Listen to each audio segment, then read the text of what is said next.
So Devil May Cry Season 2 has been out for a bit now. There are already rumors that it's been renewed for a Season 3, nothing confirmed yet. But did this manage to live up to the expectations from Season 1 and exceed them?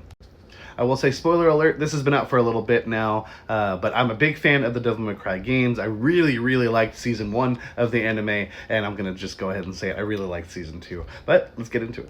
First off, soundtrack is incredible. It's so good. I do feel like the soundtrack in Season 1 was great. But they're like rewatching it, it is kind of distracting with how many like needle drops are, just like literally the same song you've heard, just to grab that nostalgia. And of course, there's definitely recognizable needle drops here, but there are remixes. They are implemented in different ways, I would say, and it just felt less distracting for me in terms of like the way it impacted the story and the way I like reacted with it.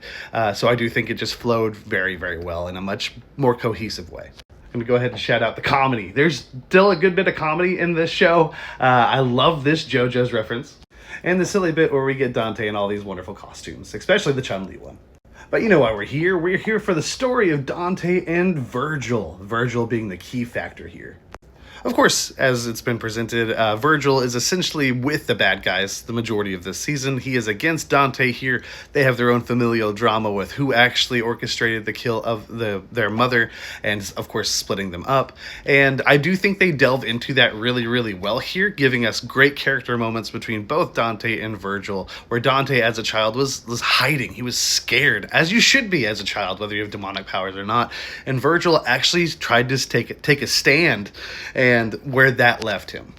But where this like show really shines is, of course, we have a narrative that goes through the games, but the thing about a game is you interrupt it with gameplay, stuff like that. Those older games don't always have the best dialogue and everything. I love them for what they are, but we could touch up on them a bit. And I do feel like we got to flesh out the familial connection here, just the impact of what happened back then, a really, really effective way. And it worked for me.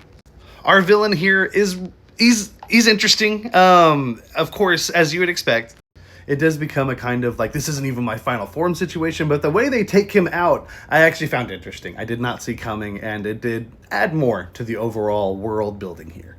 Now, I know people have been shipping Lady and Dante since the beginning of this game franchise, and I'm not saying I'm against this, I just feel like we kind of hopped into it. But where it leaves off does kind of leave us at a point where we've got to work some things out, so maybe they earned that a bit more later. But the animation, except for some of the CG, as well as the music, the character moments, the voice work, this is all such a good show. 9.5 easy for me. I really want more. But let me know what you think of more news, reviews, and all things nerdy. Please give us a like and a follow.